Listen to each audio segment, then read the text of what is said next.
梅って書いて白梅って読むのかな。で呼ぶ、そう呼ぶ白いこの液体、梅から出るエキスがもっと数が増えてくるんですね。で梅干しがもっとシワシワになってくるんですよ。そう、定期的にね、こうやって回しかけて、これ重いんですよね。そう、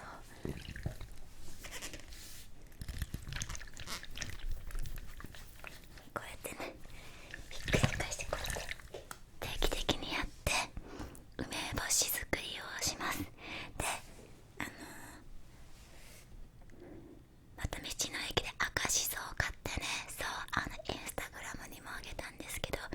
それを塩でまぶしたものをですね、後でこの中に入れて赤く染めるんですね。そう、私はやっぱ毎日1日1個は必ず梅干しを食べております。梅干しはですね、やっぱり体の免疫力を高めてくれる食材です。で、私は甘い梅干しよりもすっごくしょっぱい田舎梅みたいなおばあちゃんが作るような梅干しの味が好きなので、もう結構日持ちのするね、かなり日持ちのする梅干しを毎日作っております。はい、これね。で、今回はね、ちょっとね、色がちょっとね B 級品の梅しか売ってなくてね、道の駅に今スーパーで買うよりすごくね安く手には入ったんですけど、大丈夫かな。あんまりなんか傷がついてる梅干しとかつけたことなかったんですけど、まあ成功するように祈ってます。はい、これがまず一つで、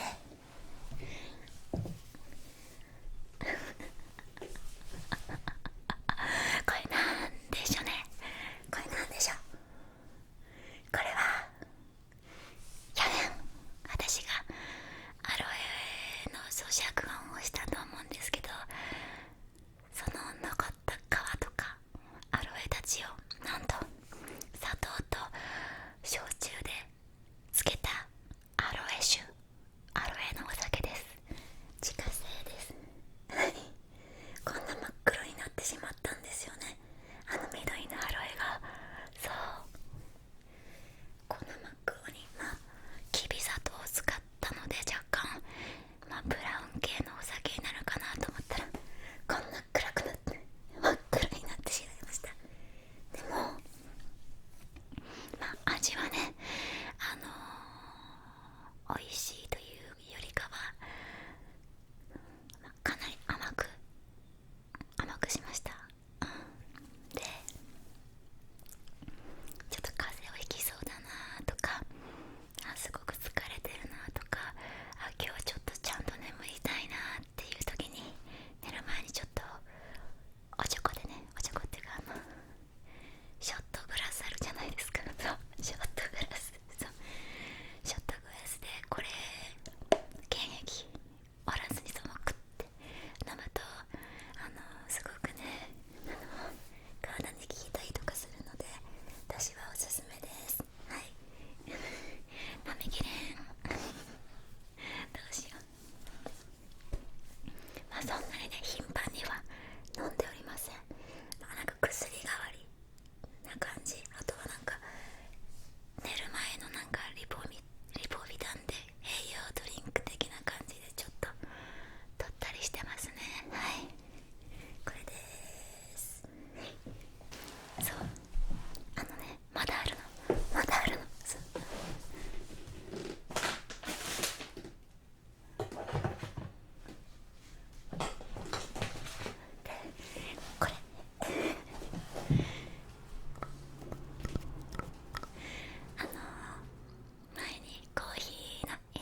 初はねジップロックで仕込んでたんですけど、だんだんお水が出てきたんで瓶に移し替えました。去年はさっきの梅干しをつけていたこの赤い蓋のね、去年までは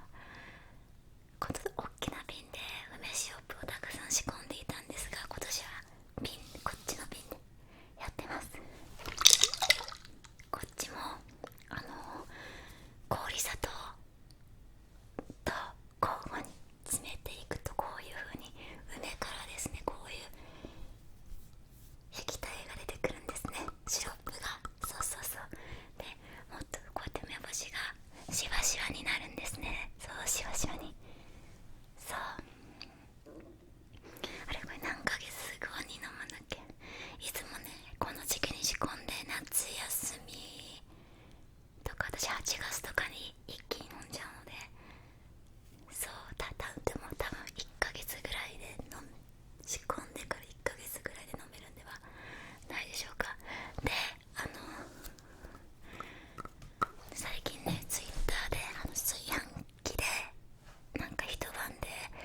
梅シロップが作れるっていうレシピがあったと思うんですけど、それもありだと思います。それもありだと思う。なんか去年まではこの青い梅を一回冷凍してからなんだっけ、梅シロップを作るともっと早くできるっていうやり方があるんですね。そう、私もやったことがあるんですけど、確かに美味しかったんだけど、やっぱりねこっちにはじっくり1ヶ月以上かけて作るこの梅シロップにはかなわない。やっぱりなんていうの、氷砂糖となんつうの、ケミストリーじゃないけど、なんて言ったらいいの、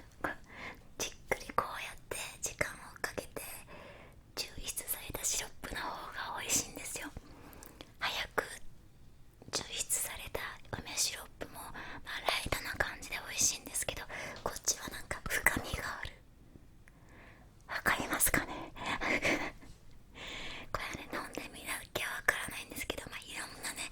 梅シロップの作り方を今まで経験してきたからこそなんですけど、やっぱこのね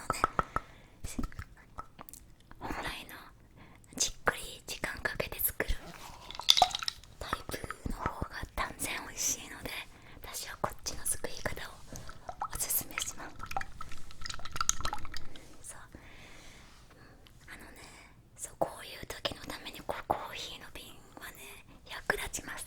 はい、でしょ。まだあります。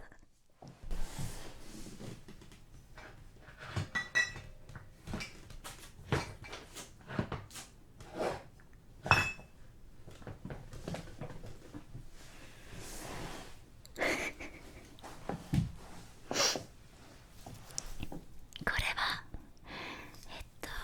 20 29年11月29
すごく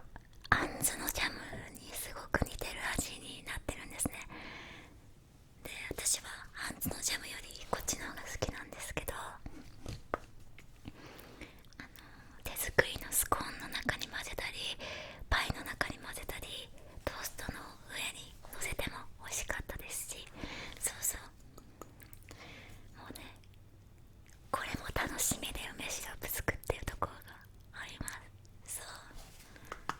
美味しい。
き